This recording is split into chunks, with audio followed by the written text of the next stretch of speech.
Aku mendengar suara tetesan dan dengan frustrasi aku menyadari bahwa atap rumahku bocor lagi. Dengan bersungut-sungut, aku mencoba meraba-raba tempat tidurku yang basah, mengeluh saat hujan terus-menerus. Aku segera bergerak ke jendela untuk melihat keluar. Namun tidak ada hujan atau salju, hanya malam gelap dengan suara burung hantu yang mengisi udara.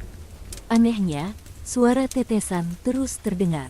Aku menoleh ke atas dan terkejut melihat pintu loteng terbuka, dengan cahaya samar yang memancar dari dalam. Dengan hati-hati, aku mendaki ke atas dan memperhatikan sosok yang berdiri di dalam. Ternyata ayahku yang tampak kacau balau. Dia berdiri di hadapan beberapa karung yang ternyata berisi potongan tubuh ibu dan kakakku, dengan darah mengucur keluar. Terkejut, aku menyadari bahwa ayahku telah melakukan hal-hal mengerikan ini. Tiba-tiba, ayahku memalingkan pandangannya dari karung-karung tersebut dan menatapku dengan senyuman menyeramkan, mengangkat pisau yang berlumuran darah. Dengan tatapan penuh kegilaan, dia menyatakan, "Aku penasaran berapa lama kau akan datang ke sini."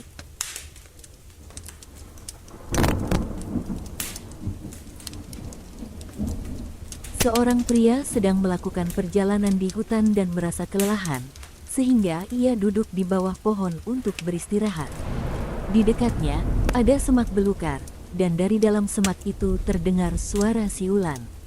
Pria itu bangkit dan menyelidiki, menemukan sebuah botol di bawah semak tersebut, dari mana suara siulan berasal. Pria itu membuka botol itu dan tiba-tiba asap hitam keluar dengan deras dari dalamnya, berubah menjadi hantu besar setinggi pohon dengan mata merah dan anting-anting emas di telinga. Hantu itu mengancam untuk memakan pria tersebut kecuali ia memberikan pekerjaan. Pria itu meminta untuk dibawa pulang, dan hantu itu langsung memenuhi permintaannya. Di rumah, pria itu meminta istana megah dan hantu itu melakukannya. Namun, hantu itu terus mengancam untuk memakan pria jika tidak diberi pekerjaan lagi. Pria itu terus meminta hal-hal lain seperti emas, berlian, pakaian, dan makanan, tetapi hantu terus mengancamnya. Pria itu menjadi gelisah karena tidak bisa makan atau tidur tanpa memberikan pekerjaan pada hantu. Akhirnya, pria itu memberi hantu pekerjaan yang tak berujung, memerintahkannya untuk naik turun sebuah pilar setinggi langit. Dengan itu, pria itu bisa tidur dan makan dengan tenang sementara hantu sibuk melakukan pekerjaannya. Setelah beberapa bulan, hantu itu lelah dan meminta untuk berhenti. Tapi pria itu tidak mengizinkannya kecuali dengan syarat untuk pergi jauh dan tidak pernah kembali. Akhirnya, hantu itu setuju dan membawa pilar tersebut pergi, dan pria itu tidak pernah melihatnya lagi.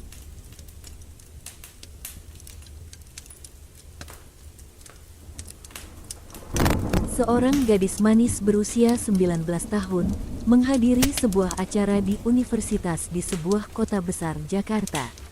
Suatu malam, ia harus tinggal di perpustakaan universitas untuk menyelesaikan proyeknya, sehingga ia pulang pada larut malam. Setelah menyelesaikan proyeknya, ia bergegas pulang ke apartemennya di lantai 14. Ketika ia tiba di apartemennya, ia menekan tombol lift dan masuk ke dalamnya. Saat pintu lift akan menutup, seorang pria yang terlihat lelah berlari menuju lift dan berhasil masuk sebelum pintu tertutup. Pria tersebut bertanya apakah gadis itu tinggal di lantai 14, dan gadis itu mengiyakan. Pria itu kemudian menyatakan bahwa ia tinggal di lantai 13, hanya satu lantai di bawahnya. Mereka berdua naik lift dalam keheningan, dengan gadis itu sesekali melirik pria tersebut, yang kemudian tersenyum kepadanya. Ketika lift sampai di lantai 13, pria itu keluar dan berpamitan dengan senyum. Namun, tiba-tiba ia berbalik dan menunjukkan pisau dapur yang tajam, mengancam gadis itu bahwa ia menunggu di lantai atas. Kemudian, pria itu tertawa gila dan berlari ke tangga menuju lantai 14. Gadis itu merasa panik dan mencoba menghentikan lift, tetapi sia-sia. Ketika ia sampai di lantai 14, pria itu sudah menunggu di sana dengan pisau, siap untuk membunuhnya.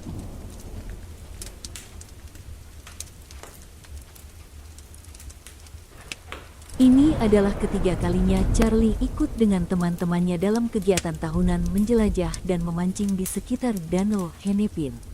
Meskipun sudah lama dia memohon agar bisa bergabung dalam penjelajahan sehari penuh, ibunya selalu menolak dengan alasan bahwa Charlie masih terlalu kecil. Namun, ketika Charlie berusia 9 tahun, ibunya akhirnya memberi izin dengan tegas memperingatkannya untuk tidak mendekati pondok milik si tua Endora yang berada di pinggir hutan dekat danau.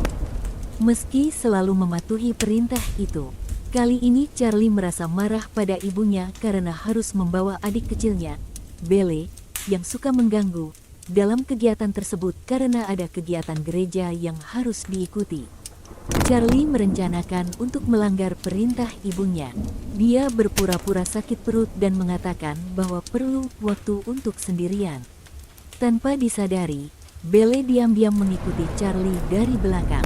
Charlie berhasil masuk ke hutan dan sampai di rumah si tua penyihir. Dia melewati halaman depan yang dipenuhi dengan berbagai binatang peliharaan, seperti kucing, anjing, angsa, dan babi, sambil berusaha menghilangkan keraguannya. Ternyata si tua Endora tidak menakutkan, malah ramah dan baik hati. Dia mempersilahkan Charlie masuk dan bermain dengan mainan cucu-cucunya, memberinya semangkuk sup, dan bercerita lucu. Ketika ditawari untuk menginap, Charlie menolak dan kembali ke teman-temannya yang sudah selesai memancing. Sampai di rumah, Charlie merasa agak bersalah kepada ibunya karena melanggar perintah, tapi juga ingin mengubah pandangan ibunya terhadap si tua Endora. Charlie bertanya pada ibunya mengapa Endora dianggap jahat. Ibunya awalnya menghindari pertanyaan itu, tetapi Charlie bersikeras. Ibunya akhirnya mengungkapkan bahwa penduduk Hennepin mengatakan bahwa si tua penyihir itu menculik gadis-gadis kecil yang mendekati pondoknya dan memasak mereka menjadi sup. Dia melarang Charlie untuk membicarakan hal itu lagi. Ibunya juga meminta Charlie mencari adiknya, Belle, karena sudah waktunya makan malam dan ibunya tidak melihatnya sejak Charlie pulang.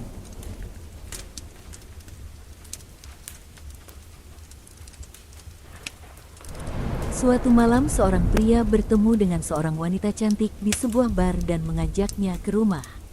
Malam itu sang wanita bercerita bahwa dia pernah dilecehkan beberapa tahun yang lalu.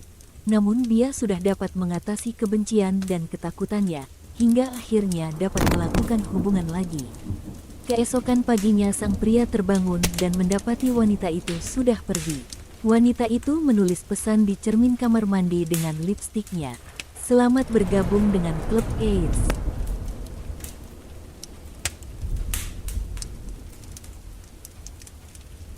Sebagai seorang manajer di sebuah toko kecil, saya telah mempekerjakan seorang teman.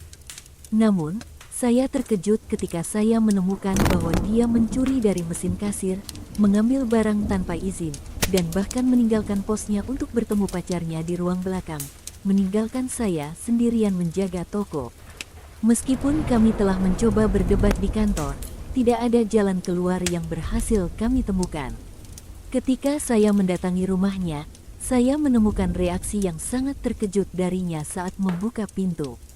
Wajahnya pucat dan dia terjatuh mundur, tampaknya sangat terkejut. Meskipun begitu, saya tidak memperhatikan reaksinya, menganggap bahwa dia mungkin berpikir saya datang bersama polisi. Namun, ketika saya masuk ke dalam dan menoleh ke samping, saya melihat bayangan diri saya sendiri di cermin. Atau, setidaknya sebagian tubuh saya yang masih utuh, setelah dia menembak saya dengan senjatanya di akhir pertengkaran kami di kantor.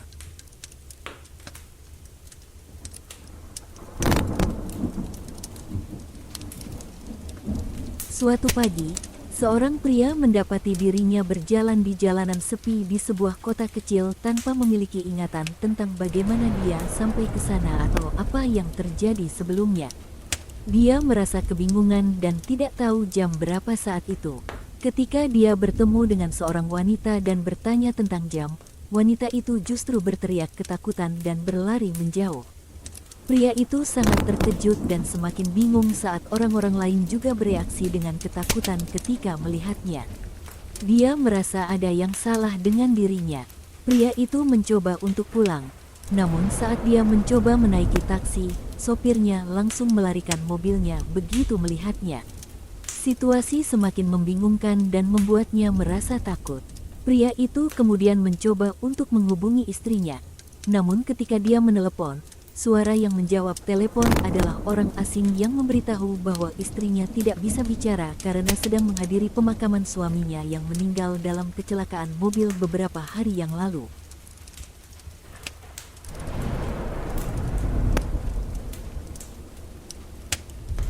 Pada suatu hari yang cerah di musim panas, anakku James yang berumur 5 tahun sedang bermain di halaman belakang rumah kami yang terletak di pinggiran kota. James adalah seorang anak yang pendiam, sering bermain sendirian karena tidak memiliki banyak teman, namun dia memiliki imajinasi yang menakjubkan. Saat itu, aku sedang memberi makan anjing kami, Fido, di dapur ketika aku mendengar James berbicara dengan seseorang di luar.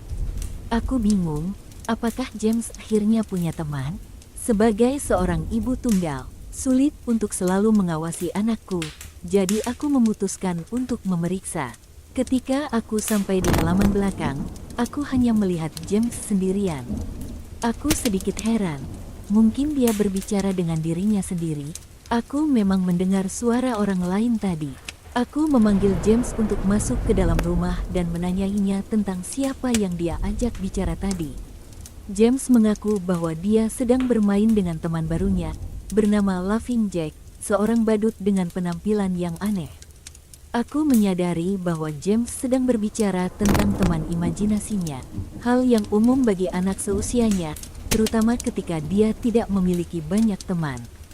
Hari itu berjalan seperti biasa, dan ketika hampir larut, aku membawa James ke tempat tidur. Namun, malam itu aku diganggu oleh mimpi buruk yang menyeramkan. Aku bermimpi berada di taman hiburan yang terbengkalai, di mana aku merasa sangat takut. Aku merasa diawasi oleh sesuatu meskipun tidak ada makhluk hidup di sekitar. Musik lagu pop Gus The Whistle mengalun, memperkuat rasa takutku. Aku terdorong untuk mengikuti lagu itu menuju tenda sirkus, di mana aku merasa seperti terhipnotis. Di dalam tenda, aku melihat bayangan-bayangan hitam yang menakutkan, bayangan anak-anak terluka. Mereka menyerangku, dan aku merasa diriku terpisah perlahan-lahan sambil terdengar tawa yang menakutkan. Aku terbangun dari mimpi buruk itu dengan keringat dingin. Namun, ketika aku melihat mainan James di rak, aku merasa seperti masih dalam mimpi buruk. Aku menemukan mainan tersebut menghadap ke arahku, membuatku merasa cemas. Aku menanyakan kepada James tentang mainan itu, dan dia mengatakan bahwa Laughing Jack yang menempatkannya di sana. Aku mencoba untuk meremehkan hal itu, menganggapnya sebagai imajinasi biasa anak kecil. Namun, kejadian aneh terus terjadi. Anjing kami ditemukan mati dengan luka-luka yang aneh, dan kamar James berantakan. Saat aku mencoba untuk tidur, aku terganggu oleh suara aneh dari monitor bayi James, yang ternyata merupakan tawa dari mimpi burukku. Ketika aku memeriksa kamar James, aku menemukan dia terluka parah dan Laughing Jack hadir di sana. Aku berusaha melindungi James, namun dalam kebingunganku, aku malah melukai anakku sendiri. Tidak, apa yang telah aku lakukan? Anakku, aku membunuh anakku. Seketika aku menjatuhkan lututku, dan aku dapat mendengar sirine polisi di kejauhan semakin kencang. Anakku manis, anakku sayang. Mama telah berjanji Mama akan melindungimu. Tapi aku gagal, maafkan Mama James. Mama sangat-sangat menyesal. Polisi segera sampai dan menemukanku di depan anakku, masih memegang pisau yang bersimbah darah anakku. Pengadilan berjalan secara singkat. Aku diduga melakukan semua ini karena penyakit jiwa. Aku ditempatkan di rumah sakit khusus kriminal yang berdasar penyakit jiwa. Di sanalah aku berada sejak 2 bulan yang lalu. Bagiku, di sini tidak terlalu buruk. Satu-satunya alasan aku bangun sekarang karena ada seseorang yang memainkan lagu pop Gus The Whistle dari luar jendelaku. Aku akan memberitahu suster tentang ini besok pagi.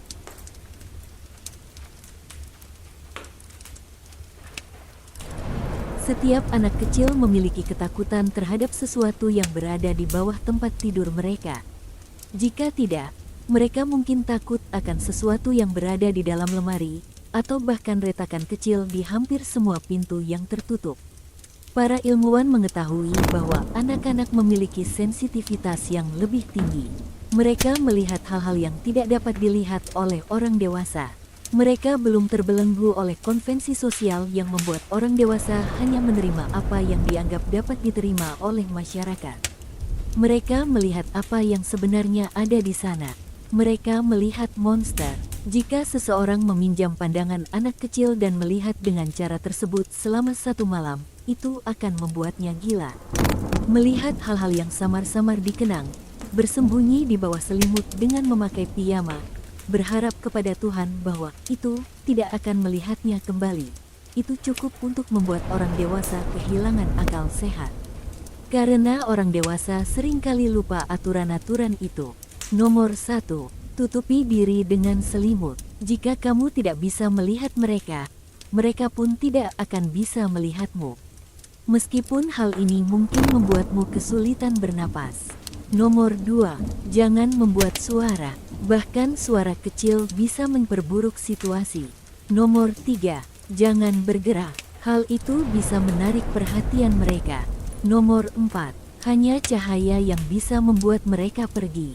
Cahaya terang. Menggunakan senter mungkin justru membuat situasinya lebih buruk. Banyak remaja terjebak di tengah-tengah.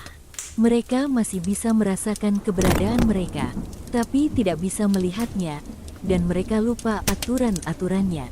Mengapa banyak orang masih terjaga hingga larut malam, seolah menderita insomnia, hanya karena berharap cahaya dari monitor mereka cukup untuk membuat mereka pergi. Sekarang, lihatlah ke belakangmu dengan mata seorang anak kecil, dan coba untuk tidak berteriak.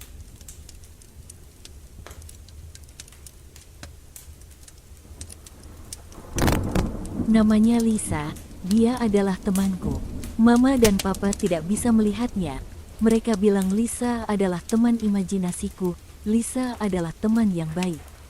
Hari ini aku ingin menanam bunga di halaman belakang. Tapi Lisa bilang itu adalah tempat tidur ayahnya. Jadi aku menanamnya di pot bunga mama. Hari ini Lisa ikut ke sekolah dengan aku. Aku ingin memperkenalkannya pada teman-temanku. Tapi Bu Maria marah karena dia tidak bisa melihatnya. Lisa jadi sedih dan menyembunyikan penghapus papan tulis. Kemarin adalah hari ulang tahunku. Mama membelikanku pizza, tapi tidak ada orang yang datang. Lisa bilang teman-temanku datang tapi tidak masuk ke dalam. Mereka meninggalkan kado di pintu depan. Aku dapat 3 boneka Barbie, sepasang sepatu, dan uang $5. Aku dan Lisa bermain dengan boneka Barbieku hingga larut malam di kamarku. Bu Maria tidak datang hari ini, dan penggantinya adalah Ibu Desi. Dia cantik dan baik hati. Dia mengizinkan kami makan snack setelah waktu belajar. Aku harap Ibu Desi bisa menjadi guru kami. Hari ini Jonathan mencuri kotak pensilku. Ibu Desi tidak bisa menemukannya, tapi dia membuat Joe memberikan pensilnya untukku. Lisa juga datang ke sekolah. Ibu Desi tidak bisa melihatnya, tapi dia percaya bahwa Lisa benar-benar ada. Kemarin Lisa dan aku berjalan-jalan di taman hingga malam tiba. Papa mengamuk dan berkata bahwa Lisa itu bodoh dan tidak nyata. Lisa kemudian menghilang entah kemana. Hari ini Lisa tidak ada di sekolah. Ibu Desi juga bilang bahwa Bu Maria belum kembali. Papa bekerja seharian kemarin. Dia tidak pulang untuk makan malam. Sampai hari ini dia masih di kantor. Mama menyiapkan bekal puding untukku. Aku suka sekali puding. Aku merindukan Lisa. Papa tidak pulang di akhir minggu. Mom benar-benar marah padanya. Aku ingin menulis surat untuk Lisa.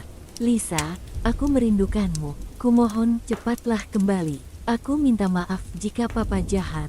Kamu sahabat terbaikku. Lisa pulang ke rumah kemarin. Dia minta maaf karena pergi, dan aku bilang kepadanya bahwa papa belum pulang. Lisa berkata padaku bahwa papa dan Bu Maria sedang tidur seperti ayahnya. Yah, aku harap mereka segera bangun.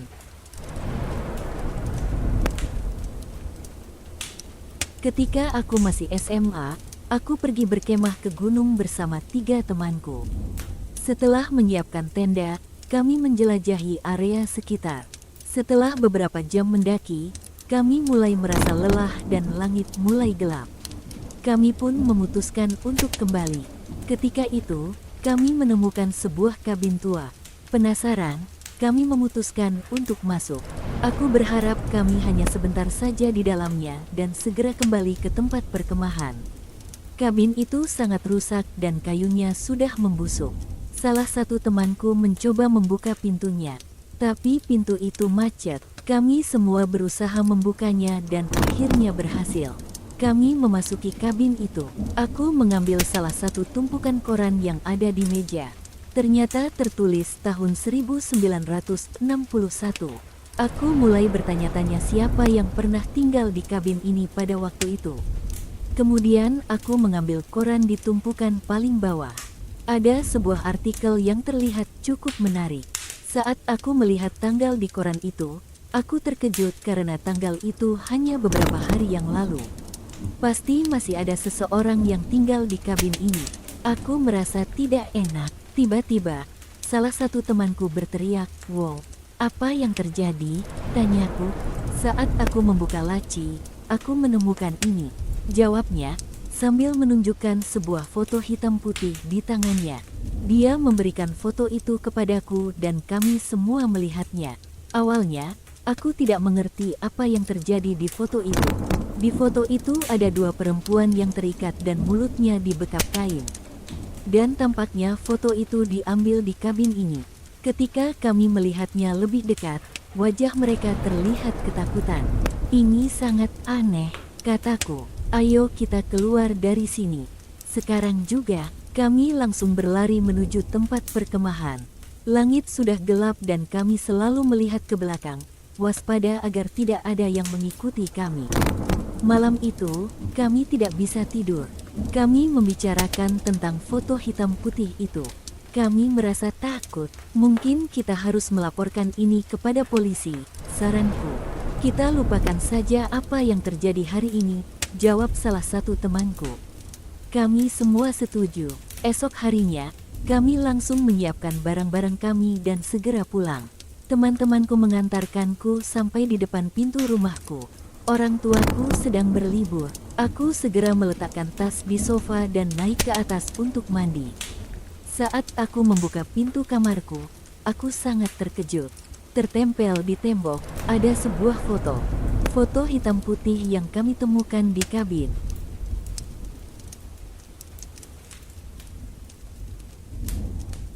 Tidak ada wanita yang pernah menolak untuk berkencan dengan Arman.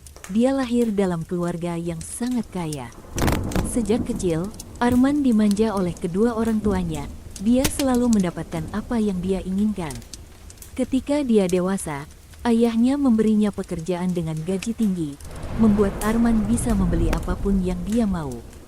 Dia mengendarai mobil termahal, makan di restoran terbaik, memakai pakaian dari perancang terkenal, dan tinggal di rumah mewah.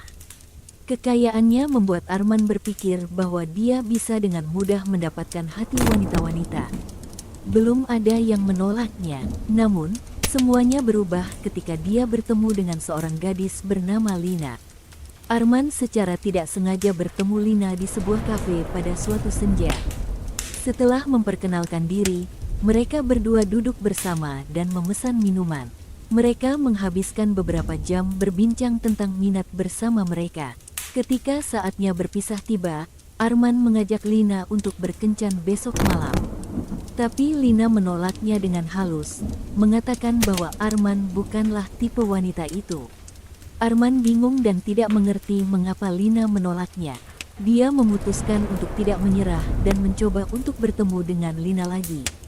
Setiap hari, Arman pergi ke kafe dengan harapan bertemu dengan Lina. Tetapi Lina selalu meninggalkan tempat tersebut begitu dia tiba. Setelah beberapa waktu, Arman tidak bisa lagi menahan frustrasinya. Dia akhirnya melemparkan karangan bunga yang dia bawa ke kafe dengan marah, mengejek pengunjung kafe lainnya. Arman tidak peduli dengan pandangan orang lain tentang perilakunya. Dia bertekad untuk membuat Lina menerima cintanya. meskipun Lina telah menolaknya berkali-kali. Hari berikutnya, Arman mencari alamat Lina dan pergi ke rumahnya. Dia menggedor pintu depan dengan keras, dan Lina akhirnya membukakan pintu. Arman mencoba untuk memahami mengapa Lina menolaknya, mengatakan bahwa mereka memiliki banyak kesamaan dan bahwa dia bisa memberikan segala yang diinginkan wanita. Namun, Lina tetap pada keputusannya bahwa Arman bukanlah tipe wanita itu. Tidak bisa menerima penolakan itu. Arman akhirnya memutuskan untuk melihat tipe pria yang diinginkan Lina. Lina mengajaknya ke dalam rumah dan membawanya ke sebuah ruangan di basement. Di dalam, Arman menemukan kejutan mengerikan. Mayat-mayat pria tanpa kepala tersebar di sekitar ruangan, sementara kepala-kepala mereka disusun rapi di atas meja. Tiba-tiba, Arman merasakan tepukan di bahunya. Dia berbalik dan menemukan Lina berdiri di belakangnya, membawa sebilah kapak. Sebelum ia sempat berteriak, Lina mengayunkan kapaknya dan membelah tepat di leher Arman. Kepalanya melayang menghantam dinding dan tubuhnya ambruk ke lantai. Lina meletakkan kapaknya, berjalan menuju kepala Arman, menjambak rambutnya lalu tersenyum. "Sekarang kau tipeku," gumam Lina lalu mencium bibir Arman.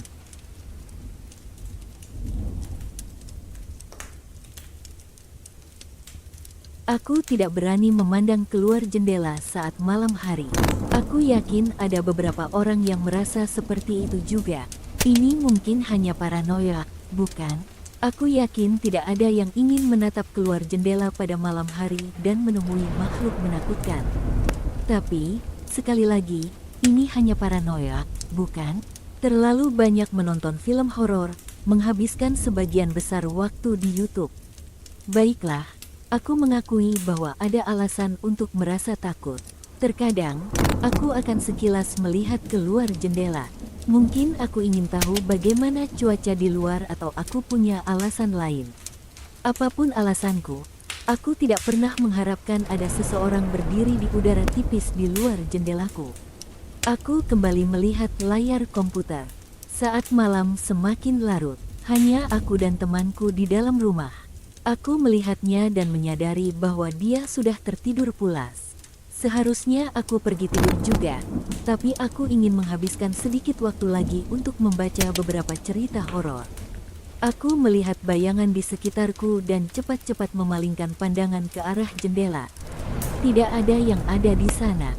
Aku menghela nafas lega. Aku kembali melihat layar komputer dan mendengar ketukan keras di jendela. Aku memandang ke arah jendela lagi, kali ini dengan perasaan sedikit nyeri.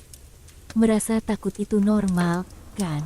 Aku melihat tubuh temanku tergantung di luar jendela.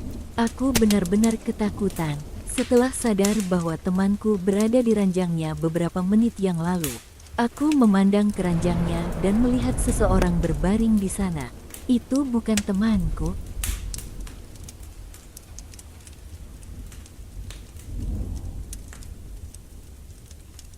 Ketika aku menulis surat ini, aku benar-benar tidak tahu apa yang harus kukatakan. Aku ragu-ragu apakah aku akan bangun besok, jadi sulit bagiku untuk memutuskan apakah ini harus menjadi semacam surat wasiatku. Ini mungkin menjadi perpisahan terakhirku kepada semua orang yang aku kenal, tapi aku tidak yakin apakah mereka akan percaya akan apa yang terjadi padaku. Aku merasa ragu-ragu karena jika aku bertahan dan seseorang menemukan surat ini, mereka mungkin tidak akan memikirkan aku seperti sebelumnya. Aku tidak yakin tentang apapun saat ini, dan aku hanya menulis ini untuk melepaskan beban yang telah membuatku ketakutan sejak aku kecil. Semuanya dimulai ketika aku berumur sekitar 8 atau 9 tahun. Aku memiliki seorang teman laki-laki yang sering bermain denganku. Dia tinggal di seberang jalan rumahku. Suatu pagi, aku ingin bertemu dengannya tapi dia tidak datang. Aku pergi ke rumahnya dan menekan bel pintunya, tapi tidak ada yang membukanya. Rumahnya kosong. Aku tidak tahu apa yang terjadi padanya dan keluarganya. Orang tuaku mengatakan bahwa ayahnya mendapat pekerjaan baru dan mereka pindah dari sana. Aku tidak pernah mempercayainya, dan aku masih tidak percaya. Yang lebih buruk adalah, bahkan di era media sosial sekarang, aku tidak bisa menemukan jejak temanku itu. Dia seperti lenyap begitu saja. Setelah itu, hal-hal aneh mulai terjadi. Aku pernah masuk ke kamar nenekku, dan dia mengatakan sesuatu yang tidak akan pernah kuingat. Ada tangan hitam yang membawa mereka, katanya pelan, seolah-olah tak ingin didengar orang lain. Tapi aku mendengarnya. Apa itu? Tanyaku. Itu seperti lalat pada malam hari, masuk melalui jendela yang terbuka, mencekik orang dewasa dan membawa pergi anak-anak mereka, katanya gemetar, suaranya lemah. Kemana tangan hitam itu membawa mereka? Tanyaku. Dia tidak pernah menjawab. Nenekku terlihat tidak nyaman. Tahun berikutnya dia meninggal, dan kematiannya membuatku teringat kembali akan kata-katanya. Aku menghabiskan bertahun-tahun hidupku, mengunci jendelaku agar selalu tertutup, bahkan di malam musim panas yang panas. Ketakutanku semakin dalam, meskipun aku tidak punya bukti bahwa ceritanya benar-benar nyata, tapi aku percaya. Aku mencoba bicara dengan orang tuaku, tapi setiap kali aku menyebut tangan hitam itu, mereka hanya menganggap itu sebagai legenda lama. Ketika aku dewasa, aku akhirnya berhasil melepaskan diriku dari kecemasan yang pernah kualami. Aku mendengar tentang legenda tangan hitam di seluruh daerah Hutgen, dan untuk sementara waktu aku hanya bisa tertawa pada ketakutanku masa kecil itu. Ada banyak mitos seperti itu, dan meskipun tidak ada yang tahu bagaimana mitos itu menyebar, semua orang sepakat bahwa itu adalah masa ketika mitos itu menyebar. Legenda itu menyatakan bahwa sebelum dan selama Perang Dunia II, banyak orang menghilang tanpa jejak. Ada sesuatu yang berbeda tentang orang-orang itu, sesuatu yang tak terlihat oleh mata anak-anak. Semua orang tahu di mana dan mengapa mereka menghilang, tapi tidak ada yang berani membicarakannya, terutama kepada anak-anak mereka. Jadi cerita tentang makhluk tangan hitam itu menjelaskan semua kejadian aneh itu, dan juga menjadi peringatan bagi anak-anak untuk menghindari orang asing dan selalu mengunci pintu di malam hari. Nenekku tumbuh di masa itu, dan dia pasti tahu legenda itu. Mungkin itu adalah trik menakut-nakuti yang membuatnya mengingat cerita itu ketika temanku menghilang. Seperti yang kukatakan, aku berhenti percaya pada tangan hitam bertahun-tahun yang lalu. Aku masih tidak tahu apa yang terjadi pada temanku itu, dan aku tidak tahu apakah aku akan mencari tahu. Aku berusaha untuk tidak memikirkan itu, dan aku masih berpikir bahwa itu hanya perasaanku yang aneh. Aku pindah ke asrama setelah masuk ke universitas, dan itu tidak menyenangkan bagiku. Mungkin itu hanya masalah kurangnya privasi, karena aku terbiasa tinggal di rumah sendiri. Tidak, teman sekamarku baik padaku, dan aku mungkin akan terbiasa dengan kehidupanku sekarang. Semuanya berubah ketika aku mendengar sesuatu mengetuk jendelaku.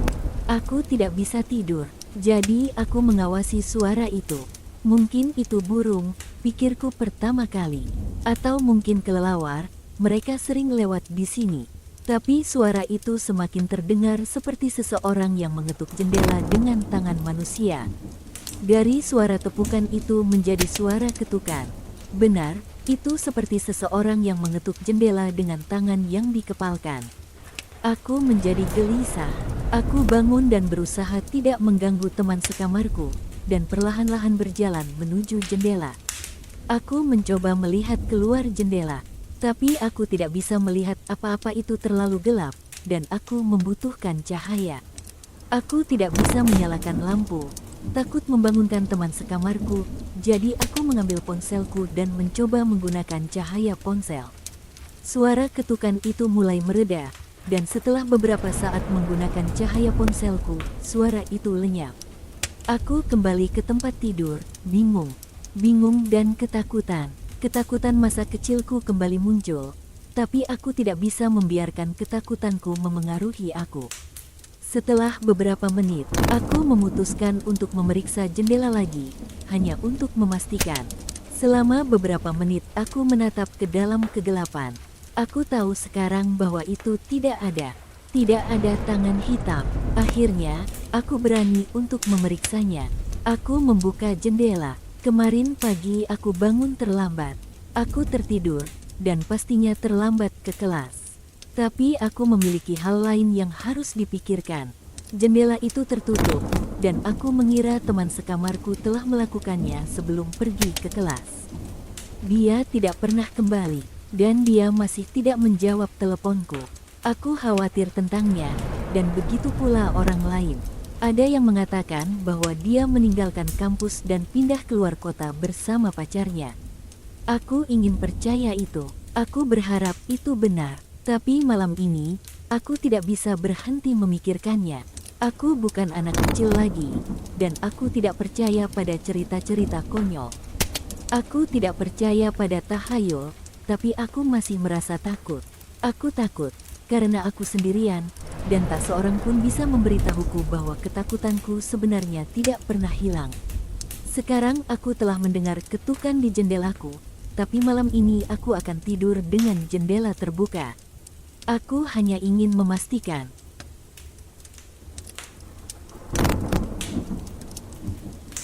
Kamu berbaring di atas tempat tidurmu, dengan suara mendesing dari pendingin ruangan menjadi satu-satunya suara yang memecah keheningan. Itu jenis keheningan yang berat, hampir sama dengan suara yang bising. Jenis keheningan di mana kamu bisa mendengar jarum jatuh dari 3 kamar jauhnya, di mana telingamu bisa merasakan detak jantungmu sendiri saat kamu menutupinya dengan bantal. Suara dari pendingin ruangan membuatmu nyaman, entah kamu sadar atau tidak. Namun, tiba-tiba, ruangan kembali ke suhu yang diatur di termostat. Dan suara pendingin ruangan berhenti bersama dengan suara ventilasi. Kamu belum bisa tidur, dan keheningan mulai menakutkan. Meskipun masih bisa mendengar lingkungan sekitarmu, rumahmu terletak di tepi lingkungan, membuatmu merasa tidak nyaman dan sadar bahwa kamu mungkin tidak sendirian.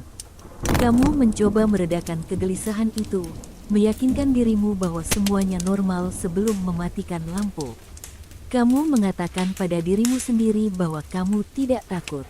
Tapi tunggu, suara apa itu? Kamu tidak bergerak dari tempat tidur. Jadi itu bukan suaramu. Kamu terdiam, tegang, mendengarkan suara gemerisik kain dan mendebuk pelan di lantai. Kamu membalikkan badan dan menghadap ke dinding, memaksa dirimu untuk menerima kehadiran apapun yang mungkin ada di ruangan. Kamu mencoba meyakinkan dirimu bahwa itu hanya sugesti. Namun, suara gemerisik dan mendebuk itu masih terus berlanjut, membuatmu semakin tegang. Kamu menutup matamu rapat-rapat, berharap untuk segera tertidur. Kamu berdoa agar kesunyian itu akan meredakan kecemasan yang kamu rasakan. Namun, saat matamu terpejam, kamu merasa bahwa kamu tidak bisa menggerakkan tangan dan kakimu. Kamu memutuskan untuk tidak peduli, tetapi suara mengerikan itu semakin intens. Kamu mencoba meredakan kecemasanmu, mencari alasan logis untuk suara tersebut. Namun, suara itu terus menghantui pikiranmu, membuatmu semakin gelisah. Ketika kamu berbalik badan untuk melihat ke handphonemu, kamu dikejutkan oleh wajah mengerikan yang tersenyum padamu dari kegelapan. Kamu tersadar bahwa kamu tidak sendirian, dan kecemasanmu mencapai puncaknya. Aku lihat kamu masih terbangun.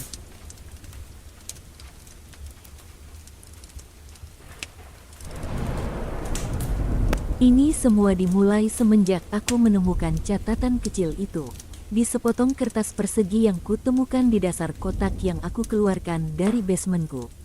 Tulisannya, "Halo, tolong jawab. Aku tak tahu sejak kapan itu berada di sana. Kotak tersebut sudah ada di basement sejak aku pindah ke situ. Aku tak menggubrisnya sampai keesokan pagi, saat aku membuka pembuat kopiku untuk membuang ampas kopinya.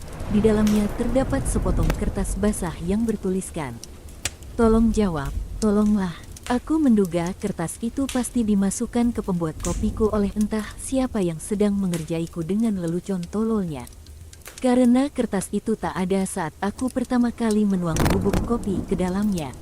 Aku menemukan lebih banyak catatan di bawah tatakan mouse di tower komputerku saat aku hendak memasang RAM baru, di sela-sela lembaran tisu toilet di bawah penampang DVD player. Di tempat-tempat yang tak seorang pun akan menemukannya, tempat yang tak pernah terfikirkan olehmu saat akan meninggalkan catatan, yang tak seorang pun akan mencari, dan konyol sekali untuk meninggalkan catatan di sana karena entah kapan orang akan menemukan dan membacanya. Tapi kejadian itu terus berlangsung, dan catatan-catatan itu selalu bertuliskan hal yang sama, memohon aku untuk menjawab dan menolong mereka. Suatu hari aku terpancing juga saat ku temukan selembar catatan lagi di dalam cangkir di bak cuci. Saat aku membacanya, kertasnya sudah kering. Ku tuliskan kata-kata di bagian belakang kertas itu. Halo, aku MenJawabmu. Tolong jelaskan keadaanmu. Lalu ku selipkan di celah retakan bak mandiku. Tak lama setelah aku meninggalkan kamar mandi, aku mendapati selembar catatan lagi. Terapung di atas gelombang di permukaan soda di gelasku yang aku taruh di ruang santai. Hati-hati aku mengambilnya dari atas minumanku. Tulisannya, terima kasih, dan dengan huruf yang lebih besar. Aku terperangkap. Ku kibaskan kertas itu sedikit supaya agak kering.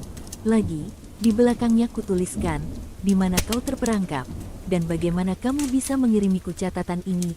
Dan karena aku tidak terlalu kreatif untuk meletakkan catatan itu, jadi aku lempar saja ke belakang sofa. Aku menunggu dan mengawasi, tapi tak satu catatan pun muncul lagi di sepanjang sisa hari itu. Hari berikutnya aku sedang mengecek kotak suratku. Kemudian di dalam surat tak bernama aku menemukan sebuah catatan lagi. Di dimensi kedua, di bawahmu, tanpa menghabiskan waktu aku tuliskan. Bagaimana kau bisa membaca pesanku jika kau berada di dimensi kedua? Dan bagaimana pula kau bisa ada? Kuselipkan kertasnya di celah metal pemanggang rotiku. Catatan balasannya terjatuh dari rambutku saat aku sedang menyisir keesokan pagi. Tulisan adalah 2D, gambaran adalah 2D. Itu sama sekali tak menjelaskan tentang bagaimana aku bisa menolong orang ini. Yang aku jelaskan di tulisan balasanku dan lalu kusiram kertas itu ke toilet. Jadikan aku 3D adalah balasan yang aku baca dari catatan yang kutemukan di dalam sebatang coklat yang baru kubuka. Penjelasan bagaimana mungkin orang idiot ini bisa memasukkannya ke dalam barang-barang tersegel adalah di luar akal sehatku, akan tetapi di titik ini aku memutuskan untuk terus bermain. Mungkin saja aku berada di semacam acara TV atau semacamnya. Bagaimana caranya? Adalah semua yang kutulis di baliknya. Aku ingat sekali tempat di mana aku menyelipkan kertas itu, karena itu adalah balasan terakhir yang aku tulis untuk waktu yang lama. Aku menyelipkannya di celah cermin panjangku, di antara kacanya dan lapisan kayu di belakangnya. Segera setelah aku memalingkan pandangan darinya, kertas itu mendadak hilang dari celah, dan selama 1,5 tahun setelahnya tak kulihat lagi ada catatan yang muncul. Suatu pagi saat sedang memakai baju untuk kerja di depan cermin yang sama, hanya saja sekarang cermin itu terletak di bagian kebalikannya di kamarku. Saat aku menatap cermin, aku melihat sepotong kertas persegi yang tertempel di dinding di belakangku. Aku berbalik, tapi kertas itu tak ada di sana. Sejenak sebelum aku kembali menghadap ke cermin, aku mengira mungkin kertas itu terjatuh, tapi di cermin kertas itu masih terlihat di sana, menempel di dinding. Aku meraba cermin itu, mungkin retak atau mataku terkena ilusi optik. Tapi tidak, kuangkat cermin berat itu dari lantai, dan bersamaan dengan itu secara perlahan aku melangkah mundur, mendekatkan diriku ke dinding di belakangku di mana kertas itu tertempel. Semakin aku mendekat, semakin jelaslah tulisan di kertas itu. Aku berhenti, tubuhku terhimpit di antara dinding dan cerminku. Segera saja aku membaca pesan itu dari pantulan cerminku. Dengan menjadikanmu 2D tulisnya, aku sesegera mungkin pindah dari rumah itu. Setelah beberapa lama menumpang di rumah pacarku, aku memutuskan untuk menyingkirkan cermin itu, pemanggang roti, dan semuanya. Jantungku masih berdegup kencang jika melihat sepotong kertas persegi sempurna tergeletak sendirian di lantai. Aku masih hidup dalam ketakutan akan jikalau suatu hari saat aku membuka buku atau di dalam lipatan jaket sebuah kertas persegi muncul. Aku selalu memeriksa barang-barangku sekarang, terus-menerus. Aku juga sudah berhenti minum kopi.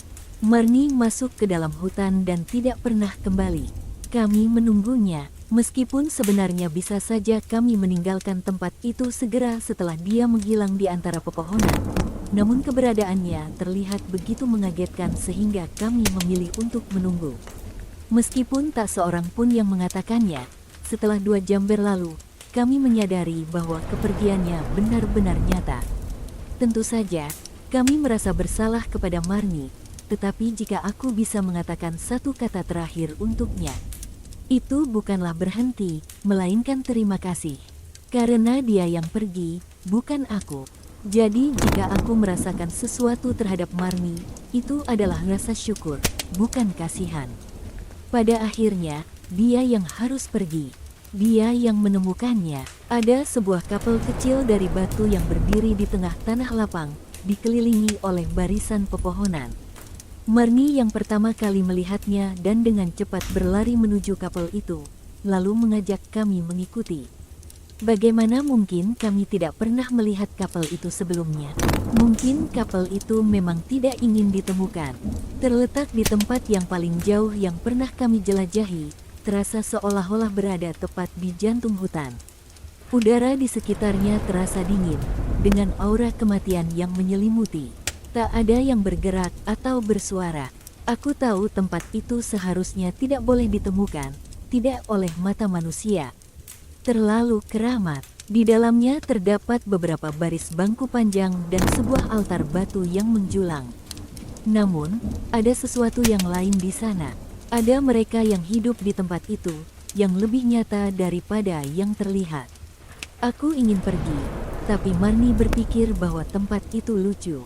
Apa yang mereka pikirkan membangun kapal di tempat seperti ini, katanya. Seharusnya kami tidak melakukannya. Tentu saja, itu adalah ide Marni. Mari lakukan ritual pengorbanan untuk menyenangkan para dewa. Dia tertawa. Elizabeth juga ikut tertawa. Marni memberikan khotbah sembarangan di atas altar, sementara kami duduk di bangku batu di sekelilingnya dengan kepala tertunduk. Saat itu terasa konyol, dan mungkin semuanya akan lebih baik jika kami menghentikannya. Tapi Marni bersikeras. Kita perlu tumbal, kata Marni. Orang lain pergi mencarinya, tetapi aku tetap duduk. Seharusnya aku pergi, tapi ada sesuatu yang aneh tentang tempat itu. Aku merasa terhubung dengannya, rasanya menenangkan. Marni kembali, sambil tersenyum, menggenggam seekor kadal kecil. Dia mengangkat kadal itu di hadapannya, sambil mengucapkan beberapa pujian aneh. Marni naik ke altar, memegang kadal dengan satu tangan dan sebuah batu di tangan yang lain, mengangkatnya tinggi di atas kepalanya. Dewa-dewa yang mulia, yang menjaga hutan ini, teriaknya dengan lantang, terimalah persembahan tulus ini sebagai pertukaran atas keabadian yang kau berikan. Lalu dia menusukkan batunya ke bawah. Beberapa dari kami terkejut. Aku tidak pernah membayangkan bahwa dia akan melakukannya. Noda darah hitam terciprat di altar, dan angin dingin berhembus menyapu tanah lapang. Saat itulah kami menyadari bahwa kami telah membangunkan mereka. Yang lain pasti juga merasakannya, karena semuanya ingin segera pergi dari sana. Termasuk Marni. Marni menunggu seminggu penuh sebelum meminta kami untuk kembali ke tempat itu bersamanya. Dia mengatakan itu seolah-olah guyonan, tetapi aku tahu dia sudah termakan oleh pemikiran itu. Matanya kehilangan cahayanya. Kami pergi bersamanya sampai ke pinggir hutan, dan kami semua melangkah mundur. Dia menertawai kami, mengejek kami penakut. Kami memang takut, tapi kami tidak bodoh. Marni berusaha membujuk kami, tapi akhirnya dia menyerah. Marni memutuskan pergi sendirian, dan kami membiarkannya. Polisi mengajukan banyak pertanyaan, tapi kami tak pernah menambahkan apa yang telah terjadi di dalam hutan. Kami semua memutuskan untuk menjauhi tempat itu, kecuali Elizabeth. Dia terus-terusan membicarakannya. Dia menjadi terobsesi. Dia memohon pada kami untuk kembali lagi. Dia bilang Marni memanggilnya. Dia berkata bahwa dia bisa merasakan tempat itu memanggilnya. Itu membuatku ngeri karena aku juga merasakannya. Terbangun setiap malam merasa jantungku akan meledak jika aku tak kembali ke tempat itu sekali lagi. Kelihatannya perasaan itu berpengaruh lebih besar pada Elizabeth. Dia dekat dengan Marnie saat itu terjadi. Mungkin mereka telah merasakan kehadirannya. Jadi kami semua tiba di sana, di pinggiran hutan, di tempat yang sama saat Marnie pergi meninggalkan kami. Yang lain mencoba mempertanyakan kehendak Elizabeth, tapi dia tidak peduli. Sembari kulihat Elizabeth menghilang ke dalam hutan, aku membisikkan salam perpisahan akhir. Kami menunggu lagi. Aku tak tahu mengapa. Ketika Marnie pergi ke sana masih ada rasa yakin bahwa dia akan kembali, tapi kali ini aku pikir kami tak ingin dia kembali. Berapa lama kami menunggu? Selama yang memungkinkan. Kami hampir tak percaya saat Elizabeth muncul dari dalam hutan. Dia berjalan keluar seperti tak terjadi apapun. Dia penuh luka cakar dan rambutnya awut-awutan. Aku bahkan tak tahu apakah itu masih dia. Dia berjalan ke arah kami, lalu berdiri di sana menatap kami satu persatu sambil tersenyum kecil. Di tangannya tergenggam sebuah batu berat yang tajam. "Lihat ini," katanya, dan dihantamkannya batu itu ke mata kirinya. Darah mengalir menuruni wajahnya. Dia memekik aneh, semacam gabungan mengerikan dari tawa, tangisan dan teriakan. Kami lari. Kami meninggalkan dia di sana masih berteriak dan tertawa-tawa.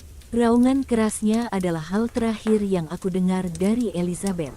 Kerusakan akibat luka di matanya tak bisa diperbaiki dan dia dimasukkan ke rumah sakit jiwa. Sampai sekarang dia masih di sana. Tapi sebenarnya tadi itu bukan hal yang paling akhir yang kudengar dari Elizabeth. Aku menjenguknya sekali sekitar sebulan setelah kejadian itu. Raganya masih sama, akan tetapi jiwanya sudah bukan Elizabeth lagi. Dia duduk di sana dan hanya menatapku, masih dengan senyum tipisnya yang hampa, matanya yang tinggal satu mengikuti setiap gerakanku. Aku mencoba berbicara padanya. Aku ingin meminta maaf atas apa yang tak ku ketahui. Dia tak merespon, hanya duduk di sana dan tersenyum. Aku tidak berada di sana cukup lama, tak ada gunanya juga. Dia menunggu sampai aku beranjak mendekati pintu keluar sebelum dia berbicara. Semacam peringatan atau mungkin itu cara dia menunjukkan bahwa aku juga harus bertanggung jawab. Walaupun aku tak terlalu menghiraukannya, aku masih terus mendengar senandung kekanak-kanakannya menggema berulang-ulang di dalam kepalaku. Mereka menginginkanmu, tapi mereka mendapatkanku.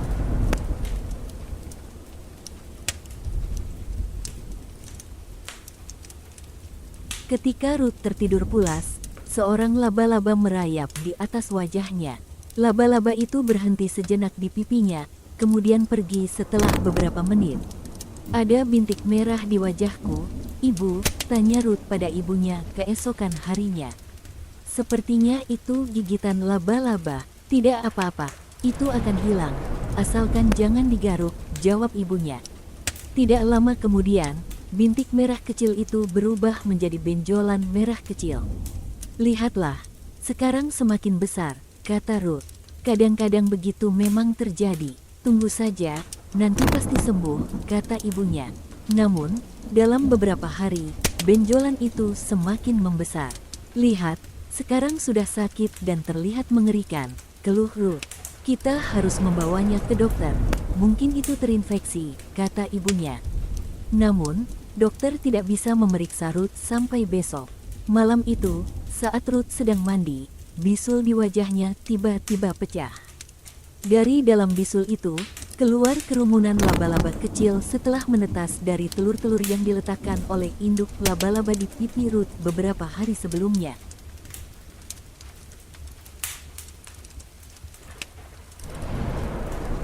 Pada suatu malam, seorang pria yang menderita insomnia berusaha untuk tidur.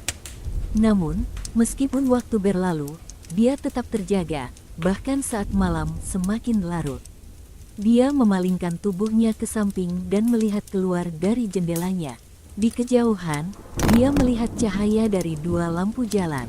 Dia terus menatap lampu-lampu tersebut dan akhirnya tertidur. Keesokan malamnya, insomnia kembali mengganggunya.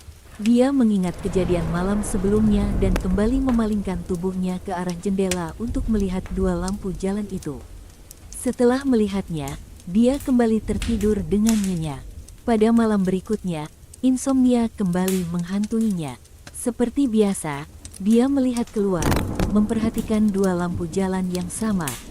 Namun, kali ini dia melihat bahwa kedua lampu itu menyala dan mati secara bergantian setiap beberapa detik.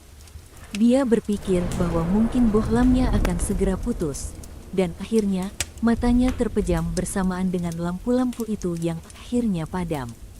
Keesokan harinya, dia bangun dengan segar. Dia mendekati jendela dan melihat ke arah lampu jalan, berharap ada seseorang yang datang untuk mengganti bohlamnya. Namun, saat dia melihat, dia menemukan sesuatu yang aneh. Tidak ada lampu jalan di sana. Dia mendekat lebih dekat ke jendela untuk melihat dengan lebih jelas. Namun, tidak ada lampu jalan yang terlihat.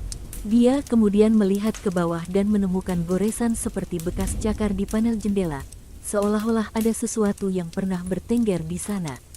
Insomnia pria itu semakin parah pada malam-malam berikutnya.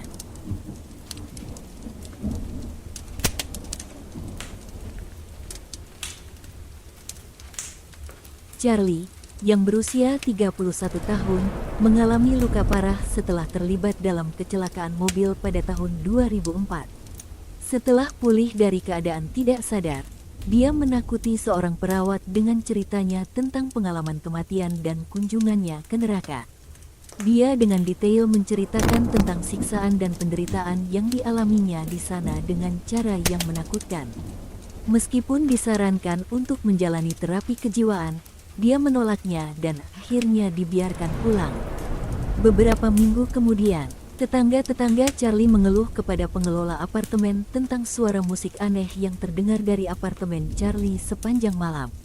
Setelah pemeriksaan, pemilik gedung menemukan kondisi apartemen Charlie seperti berantakan penuh dengan pecahan kaca. Charlie sendiri tidak menunjukkan reaksi dan bahkan memprotes ketika pemilik gedung hendak memanggil polisi. Khawatir akan kerusakan properti, pemilik gedung mengambil beberapa foto kondisi apartemen sebelum akhirnya menghubungi keluarga Charlie, yang kemudian menghubungi pihak berwenang. Clifford mengklaim bahwa dia masih dikejar oleh iblis-iblis dari neraka. Dia mengatakan bahwa tubuhnya akan terbakar kecuali dia memainkan musik dengan keras untuk mengusir iblis-iblis tersebut. Para dokter menduga perilaku aneh Charlie sebagai hasil dari kerusakan otak yang dideritanya setelah kecelakaan.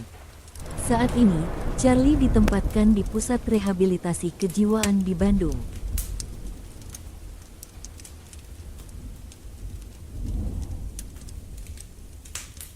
Aku masih ingat saat aku masih kecil, aku sering main Fighting Fantasy Legend 2 di Game Boy-ku. Tapi, pas aku umur 10 tahun, aku berhenti memainkannya. Kakiku patah waktu main sepak bola, jadi aku harus di rumah sakit selama 3 hari. Di sana, aku sharing kamar sama 3 orang, wanita tua, pria tua, dan 1 cewek muda kayak aku. Pas aku lagi di sana, nggak enak banget rasanya. Tapi untungnya, ibuku datang dan bawa Game Boy-ku buat aku lebih nyaman. Cewek yang di samping tempat tidurku kelihatan sakit parah. Ibunya datang buat ngunjungin, bawa cemilan. Dari obrolan mereka, aku dengar kalau dokternya nggak tahu penyakit apa yang dia derita. Dia punya penyakit misterius dan dokter masih coba nyari tahu.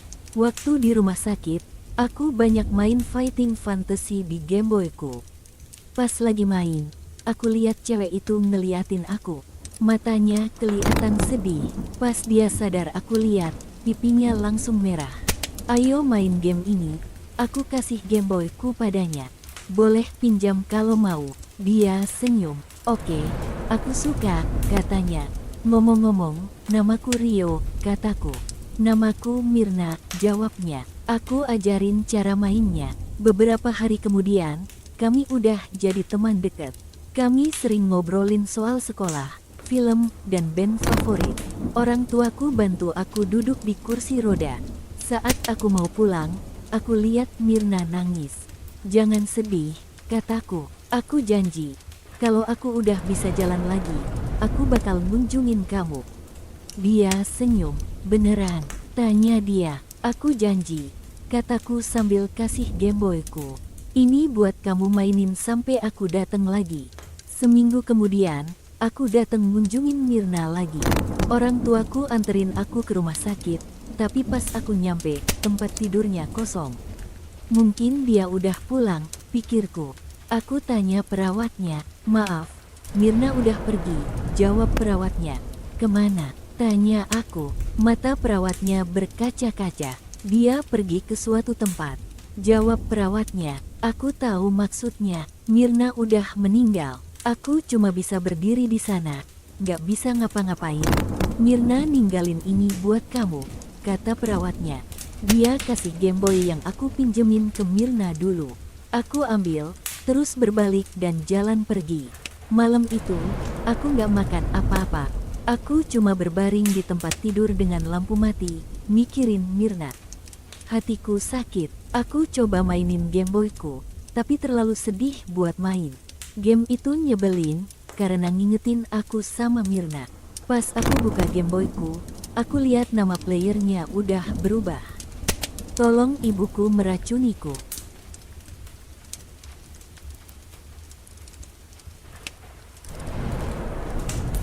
Terdapat 3 anak laki-laki yang sangat menyukai menonton film horor. Suatu hari, salah satu dari mereka menerima sebuah paket tanpa perangko atau nama serta alamat pengirim yang jelas. Anak tersebut tidak tahu dari siapa asal paket itu.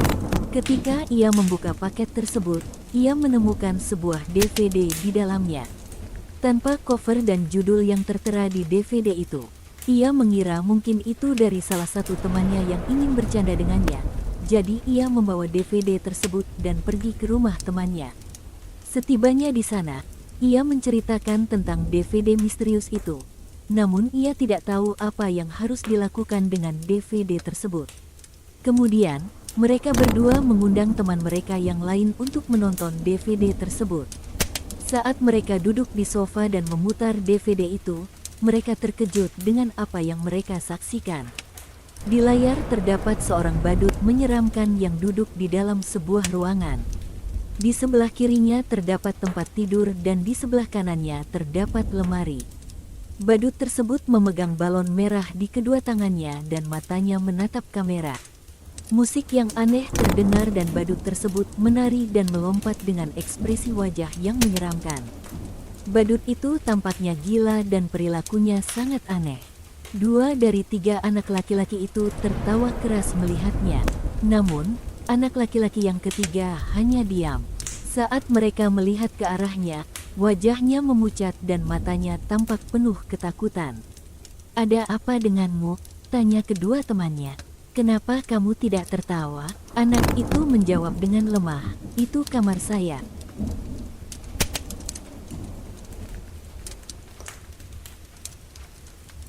Seorang gadis berusia 18 tahun bernama Linda baru saja memulai tahun pertamanya di perguruan tinggi. Dia tinggal sendirian di sebuah apartemen kecil yang dekat dengan kampusnya. Suatu malam, ketika dia sedang mencuci piring setelah makan malam, teleponnya berdering. Saat dia mengangkat, dia melihat bahwa yang menelepon adalah temannya, Andi. "Halo, Andi, ada yang bisa kubantu?" tanya Linda. "Tidak ada yang spesial. Aku hanya merasa bosan dan berpikir untuk mampir ke apartemenmu," jawab Andi. "Tentu saja, silahkan datang. Kita bisa menonton film atau melakukan sesuatu yang lain," kata Linda. "Oke, aku akan datang dalam 15-20 menit," jawab Andi. Setelah itu, dia meletakkan teleponnya dan memutuskan untuk mandi sebelum temannya datang. Namun, hanya beberapa menit setelahnya, dia sedang keramas ketika mendengar ketukan di pintunya. Tok, tok, titik. Dia segera menjauhkan diri dari air pancuran dan memanggil, "Silakan masuk." Pintunya tidak terkunci. Beberapa menit kemudian, dia mendengar ketukan lagi di pintunya. Tok, tok, tok, tok, tok. Dia menoleh ke arah pintu dan berkata dengan nada kesal, "Sudah kukatakan tadi, pintunya tidak terkunci. Masuk saja sendiri." Tiba-tiba, Teleponnya berdering. Itu dari Andi. Dia menjawab dengan suara sedikit kesal, sedang mandi, kenapa tidak langsung masuk saja dan berhenti mengetuk pintuku? Namun, suara di seberang telepon terdengar seperti terengah-engah. Jangan buka pintunya, teriak Andi. Linda terkejut. Mengapa? Aku berada di luar gedung apartemenmu. Aku melihat seorang wanita aneh berjalan menuju ke apartemenmu. Dan dia merangkak dengan keempat kakinya. Jawab Andi.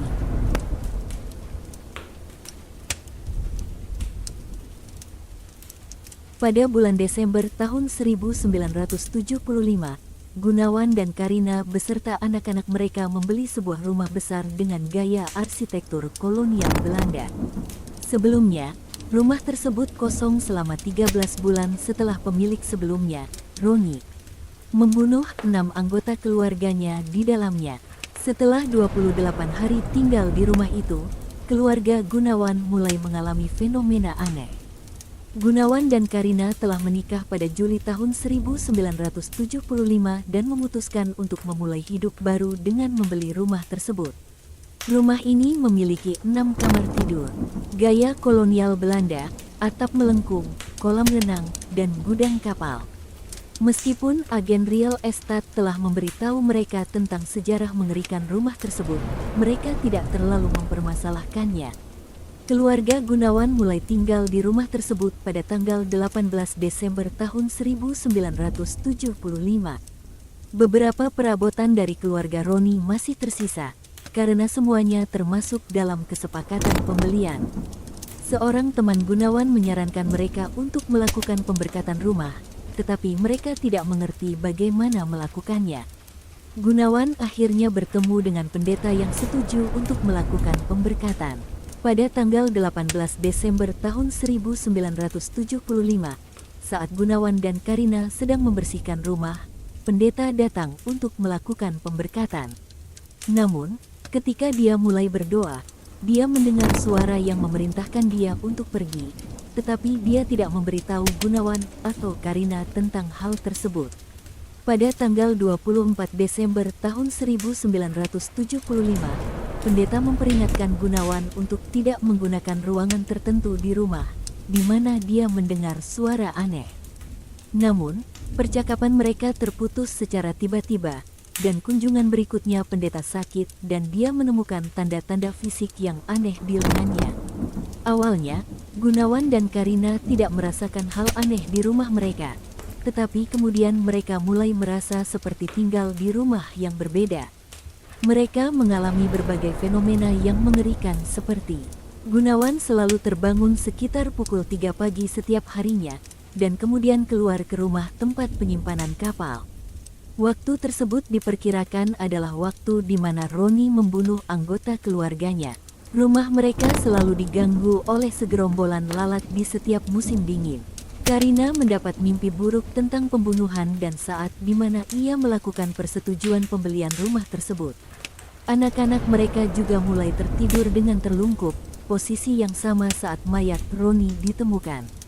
Karina merasakan seolah-olah sedang dipeluk dengan penuh kasih oleh suatu kekuatan yang tidak terlihat. Karina menemukan sebuah ruang kecil yang tersembunyi di belakang basement. Dindingnya bercat merah dan ruangan itu tidak tampak di dalam denah rumah. Ruangan itu kemudian dikenal dengan nama The Red Room. Ruangan ini memiliki pengaruh terhadap anjing mereka Harry, yang selalu menolak untuk mendekat dan selalu berjongkok seolah-olah merasakan sesuatu yang negatif. Ada udara dingin, bau parfum dan kotoran di dalam rumah, di mana tidak terdapat saluran udara atau jalur bagi sumber tersebut. Putri mereka yang berumur 5 tahun, Melly, mengisahkan teman imajinasinya yang bernama Jody yang memiliki mata yang sangat merah. Gunawan selalu dibangunkan oleh bunyi bantingan pintu depan. Ia akan segera ke lantai bawah dan menemukan anjing mereka tertidur dengan suara keras di depan pintu. Tidak ada orang lain yang mendengar suara itu kecuali dia. Gunawan mendengar apa yang diuraikan sebagai marching band Jerman atau suara seperti radio yang tidak disetel dengan frekuensi yang tepat. Namun ketika ia menuju lantai bawah, suara gaduh akan berhenti. Gunawan disadari bahwa ia memiliki kemiripan kuat dengan Roni, dan ia mulai mabuk-mabukan di bar di mana Roni adalah salah seorang pelanggannya.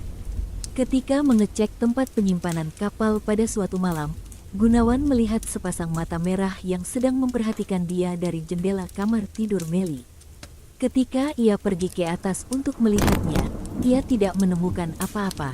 Kemudian disimpulkan bahwa itu adalah Jody. Ketika di tempat tidur, Karina mendapatkan bekas merah di dadanya disebabkan oleh suatu kekuatan tak terlihat, dan ia diangkat sekitar 2 kaki dari tempat tidurnya.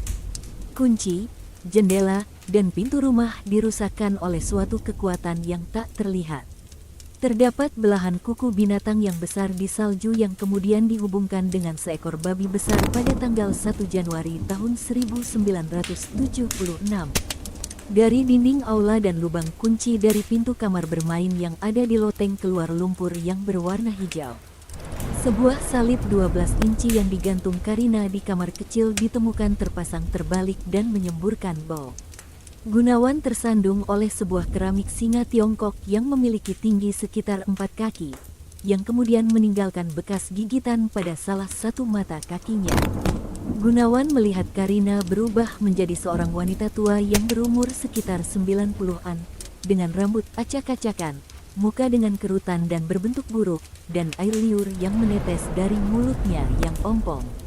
Setelah beberapa waktu, Gunawan dan Karina memutuskan untuk meninggalkan rumah tersebut dan tinggal sementara di rumah ibu Karina. Mereka meninggalkan sebagian besar barang-barang mereka di rumah tersebut. Pada tanggal 14 Januari tahun 1976, mereka meninggalkan rumah dan mengalami malam terakhir yang menakutkan di sana. Setelah meninggalkan rumah, mereka menjadi sorotan media dan terus mengalami pengalaman paranormal.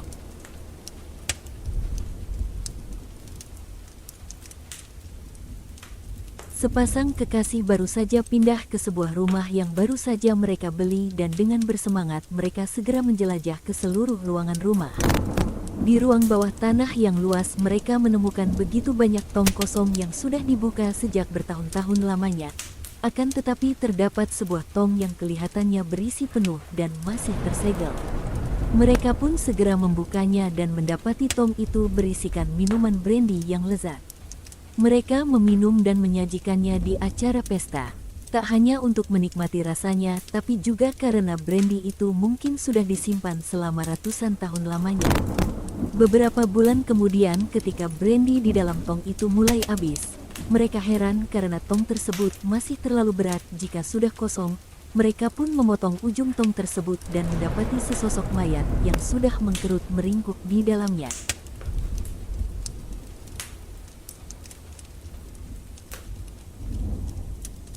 Seorang gadis muda bernama Reta sedang asyik menggunakan laptopnya di rumah sendirian, sementara kedua orang tuanya pergi makan malam. Dia sering menggunakan media sosial untuk berinteraksi dengan teman-temannya. Sekitar pukul 10 malam, dia menerima permintaan pertemanan dari akun yang tidak dikenal dengan nama Satboy. Percakapan mereka dimulai dengan pujian dari Satboy tentang penampilan Reta, tetapi kemudian berubah menjadi ancaman yang menakutkan dan menjijikkan.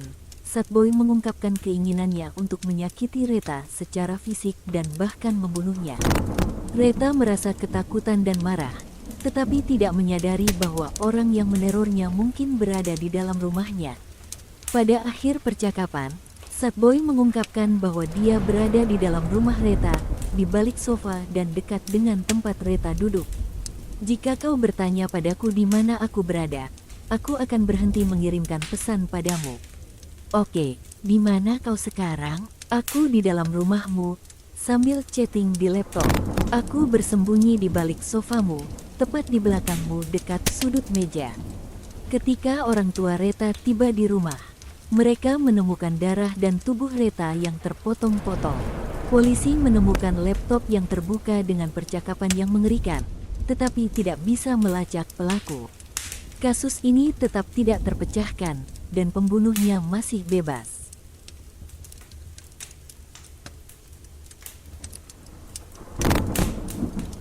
Berikut ini terdapat status Facebook yang masing-masing menyimpan sebuah pesan menakutkan yang tersembunyi. Bisakah kalian menemukan pesan itu? Status 1. Semua tetanggaku menganggap aku wanita tua yang suka ikut campur, dan hari ini aku menyaksikan sebuah pembunuhan. Aku sedang memandang keluar jendela dan aku melihatnya dari jendela gedung apartemen di arah berlawanan dari gedung apartemenku. Pria itu tengah mencoba membunuh seorang wanita. Pesannya, pria itu mengarahkan telunjuknya dari bawah ke atas untuk menghitung di tingkat berapa si aku berada. Sialnya si aku tidak menyadari itu, sehingga bisa dipastikan sebelum dia melapor keesokan harinya, dia sudah dibunuh oleh pria itu. Anehnya, setelah selesai mencekik wanita itu, dia menoleh ke arahku dan mata kami bertemu pandang. Mengerikan rasanya. Kemudian dia menunjuk ke arahku sambil terus menatapku dari sana. Telunjuknya terus bergerak dari bawah ke atas. Aku menelpon polisi beberapa menit yang lalu dan mereka memintaku untuk datang melapor ke kantor polisi besok pagi. Aku yakin mereka bisa menangkapnya. Aku melihat jelas bagaimana wajahnya. Status 2. Menjadi seorang ibu itu tidak gampang. Aku baru menyadari bahwa putraku memiliki bakat cenayang. Dia sering menunjuk ke wajah orang-orang. Suamiku dan aku sudah paham jika kapanpun putra kami menunjuk ke arah orang lain seperti itu, maka artinya orang tersebut akan mati dalam waktu 3 hari. Tahun lalu, dia menunjuk kakeknya, dan 3 hari kemudian, kakeknya meninggal akibat serangan jantung. Beberapa bulan lalu juga, dia menunjuk sebuah foto dari seorang aktris terkenal di majalah. 3 hari setelahnya, aktris itu terbunuh dalam kecelakaan mobil. Hari ini, saat aku hendak menyalakan televisi, putraku menunjuk ke arah layar. Dan saat televisinya sudah menyala, tampak gambar presiden sedang berpidato. Aku tak percaya presiden akan segera mati, tapi putraku tak pernah salah. Pesannya, layar TV yang belum dinyalakan akan memantulkan bayangan orang di depannya. Sehingga saat putranya menunjuk ke layar TV, itu berarti dia menunjuk ke bayangan ibunya di sana. Ya, sang ibulah yang akan mati 3 hari kemudian. Bukan presiden.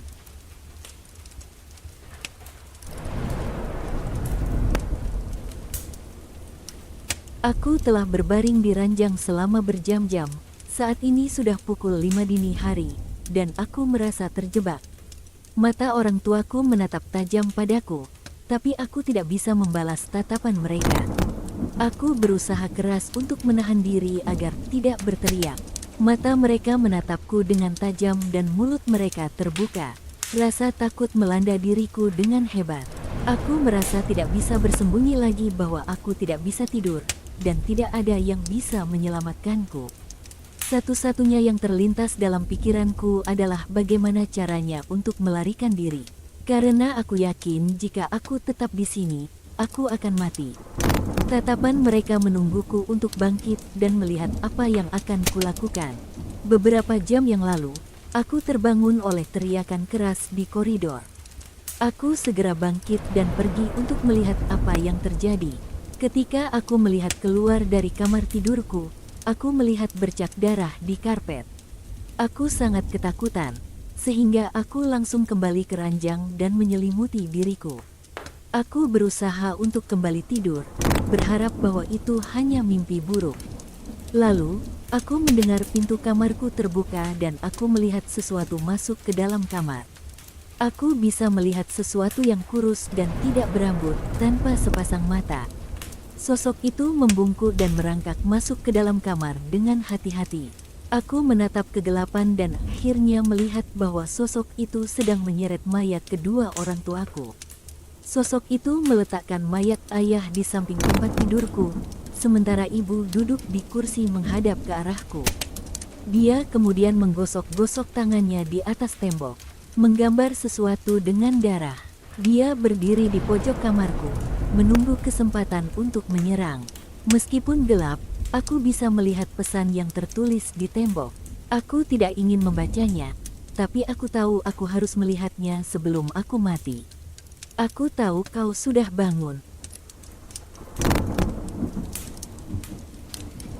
Reno terbangun secara tiba-tiba, menyadari apa yang terjadi, dan kepanikannya memuncak saat ia mendengar suara serpihan kaca yang pecah di lantai bawah. Makhluk yang sudah menguntitnya selama berhari-hari akhirnya telah mencapai rumahnya. Pintu-pintu kaca di halaman memberikan jalan masuk yang mudah bagi makhluk tersebut. Dalam kegelapan ruangannya, Reno berbaring di tempat tidur, hanya cahaya rembulan yang samar-samar menerangi ruangan. Dia menahan napas, mencoba mendengarkan apakah makhluk itu sudah masuk ke dalam rumahnya. Suara retakan kaca di bawah kaki makhluk itu menambah ketegangan. Akhirnya, makhluk itu berhasil masuk. Dengan gemetar, Reno memegang erat tongkat kasti besinya, siap untuk menghadapi makhluk itu. Dia turun perlahan-lahan menuju kegelapan yang lebih dalam, siap untuk mengakhiri kengeriannya sekali dan untuk selamanya, berharap dalam hati bahwa makhluk itu akan lari seperti yang biasa dilakukannya. Reno berdiri di dasar tangga, mendengarkan dengan tegang. Awalnya, dia hanya mendengar suara serpihan kaca yang pecah di bawah kaki makhluk itu. Namun, kali ini, dia juga mendengar napas parau dari makhluk tersebut. Makhluk itu mengeluarkan suara menggeletuk saat mendekati Reno. Meskipun tidak memiliki lengan, makhluk itu bergerak dengan lincah, sesuatu yang tidak sesuai dengan penampilannya yang kasar dan tidak beraturan. Reno tahu dia harus bertindak, tapi ketakutannya membuatnya tak bisa bergerak. Makhluk itu semakin mendekati, dan Reno tetap terpaku di tempatnya. Dia mendengar suara aneh dan menjijikkan dari makhluk itu. Saat makhluk itu berjalan ke arahnya, Reno memutuskan untuk bertindak. Dia menyerang makhluk itu, tapi tangan Reno membeku di tempatnya, tidak bisa bergerak. Reno menyadari bahwa makhluk itu hampir seperti manusia. Makhluk itu berdiri di depannya, menatap Reno dengan mata yang liar. Reno merasakan ketakutan yang menggigil di seluruh tubuhnya. Saat makhluk itu mendekatinya, Reno memiliki satu kesempatan untuk melawan, tapi dia tidak bisa. Makhluk itu mencekiknya, menyebabkan Reno jatuh tersungkur ke lantai dengan rasa sakit yang tak tertahankan. Reno tak berkutik saat makhluk itu menyerangnya, hingga akhirnya Reno tak berdaya di lantai. Makhluk itu menginjak-injaknya, menyebabkan Reno merasakan sakit yang luar biasa. Makhluk itu menendangnya dengan kasar, membuat Reno terengah-engah dan terpental. Saat Reno mencoba merangkak, makhluk itu menyerangnya lagi, mematahkan tulangnya. Reno merasakan air mata mengalir deras dari matanya, merasakan rasa sakit yang menyiksanya. Makhluk itu mendorong kuku panjangnya ke dalam perut Reno, membuatnya muntah darah. Kesakitan itu membuat Reno kehilangan kesadaran, dan akhirnya dia meninggal. Makhluk itu menyiksa mayat Reno lebih lanjut, mencabiknya dan melahapnya sampai kenyang. Kemudian, makhluk itu pergi tanpa suara, membawa kebenciannya yang abadi.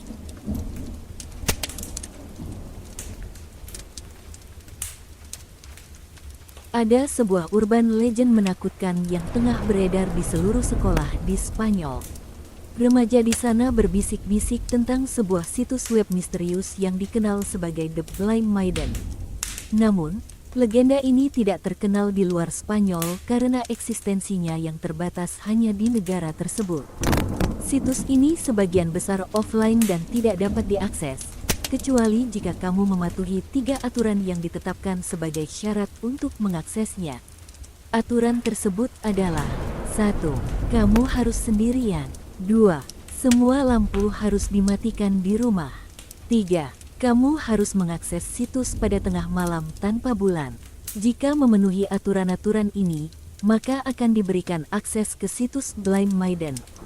Di dalam situs, kamu akan disuguhkan dengan adegan-adegan mengerikan, seperti teriakan, gambar-gambar menakutkan, dan teks berbahasa Spanyol yang muncul di layar. Di akhir adegan, kamu akan diminta untuk memilih antara tombol terima dan tolak. Meskipun tergoda untuk menekan tombol terima, sebaiknya tidak melakukannya karena itu dapat berakibat buruk. Jika memilih tombol tolak, kamu akan keluar dari situs tanpa masalah. Namun, Jika memilih tombol terima, tiba-tiba layar monitor komputer akan berubah menjadi sebuah adegan video secara live. Akan terlihat sesosok figur manusia yang sedang berjalan menuju rumah kamu.